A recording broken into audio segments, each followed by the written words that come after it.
This video is for informational purposes only and does not constitute medical advice.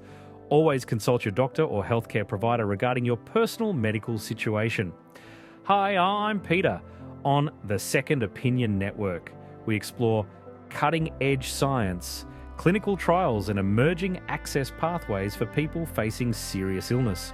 I'm part of a team that spent over 20 years developing new treatments for cancer, including cell therapy, immunotherapy, and vaccines. This channel is about sharing what I have learned, what's possible, and how you can ask better questions when the usual options run out. Today, I am going to talk about when the standard of care runs out. Imagine sitting in a hospital room. You've done everything the doctors asked: chemo, radiation, surgery. You followed every guideline, and now they say, "I'm sorry, but we have run out of options." In that moment, time slows. You look at your loved one, you feel the weight of finality, but also confusion, anger, desperation. What do?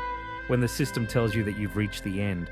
At the Second Opinion Network, we exist for that moment because when the standard of care runs out, we keep looking for more options. The standard of care sounds reassuring, as if it's the best medicine has to offer. But in truth, it's a legal and regulatory term. It means the treatment that has been approved, funded, tested in large trials, and written into official guidelines. Every country has its own way of defining this standard.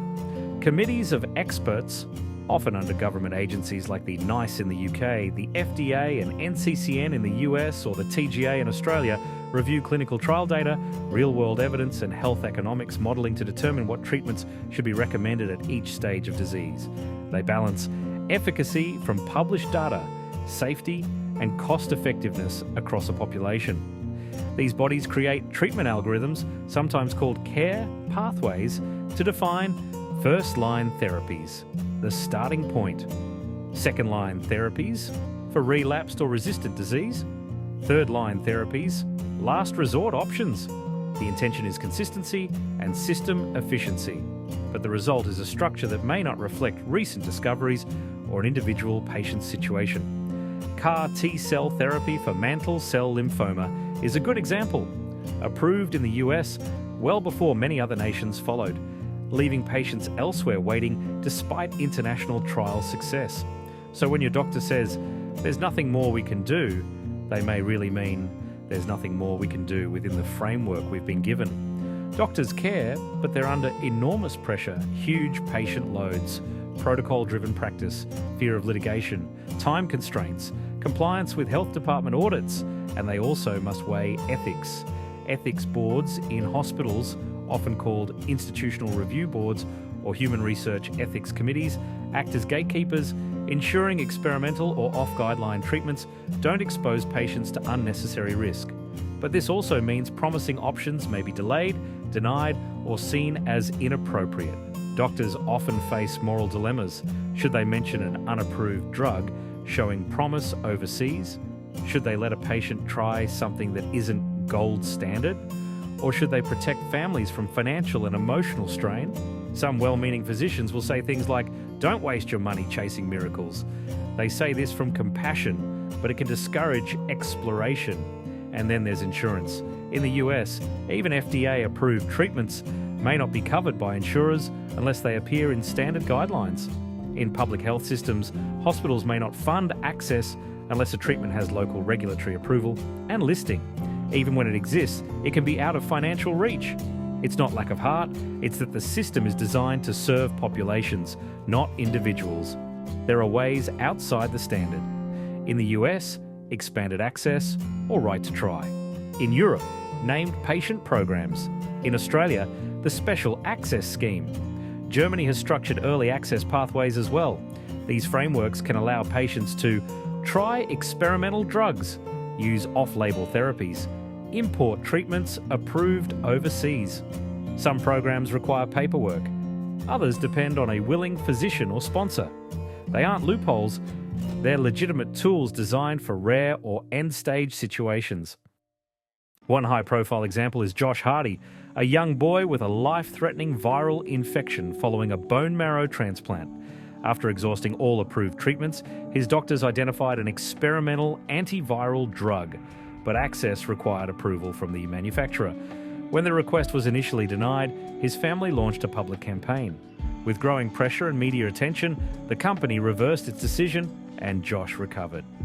His case helped spur debate around the right to try law in the US, which now enables patients with terminal conditions to access investigational treatments outside of clinical trials. Thousands of clinical trials run worldwide. Many are listed online, but they can be hard to interpret. Inclusion criteria, contact points, technical language.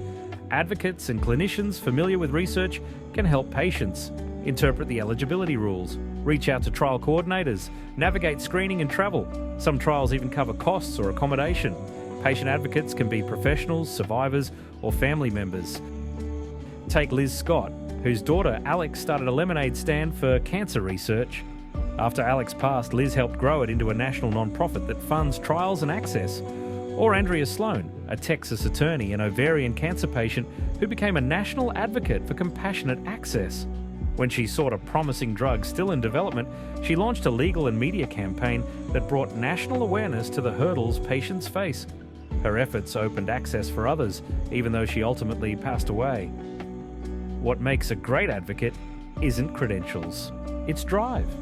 The ability to research and question, organise and communicate, build medical support, and persist when others give up. They're not bound by hospital policies, they are driven by hope and a refusal to accept no as final. A great advocate understands that the patient is at the centre and pushes every lever available to help them chart a new course.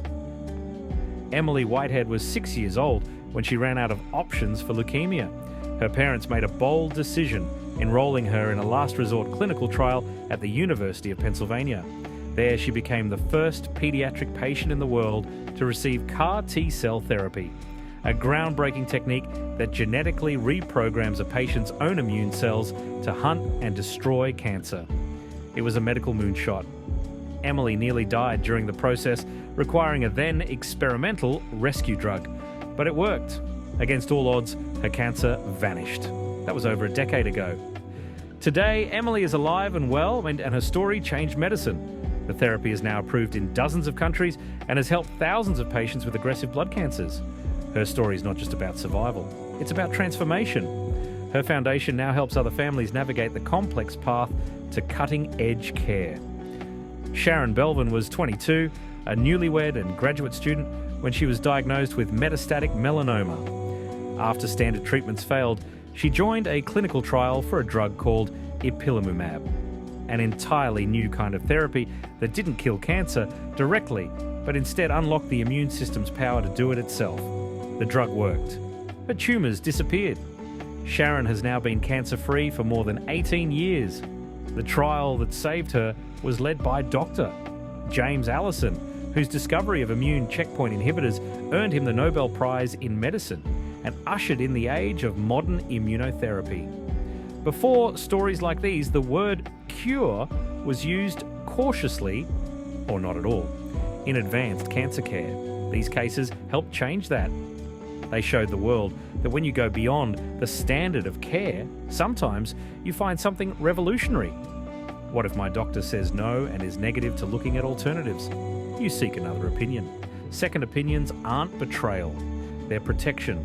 Double-checking scans, reviewing pathology, rethinking next steps. And remember, you choose your doctor. They work for you. Joan Lonnon's second opinion saved her from a misdiagnosis and possibly saved her life. The well-known American journalist was initially told she had a benign cyst, but something didn't sit right. She pushed for further imaging and a biopsy, which ultimately revealed an aggressive form of breast cancer. Because she acted on instinct and sought a second opinion, she caught the disease early and underwent successful treatment. Her story is a powerful reminder. Second opinions aren't just medical protocol, they're a form of self-advocacy. They offer clarity, confirmation, and sometimes a different path entirely. It might save yours too. The Second Opinion Network exists to explain options, break down access systems, highlight trials, share stories. We bridge what's officially offered with what else may be possible. This isn't false hope. This is informed hope. If you or someone you love hears there's nothing more we can do, know this.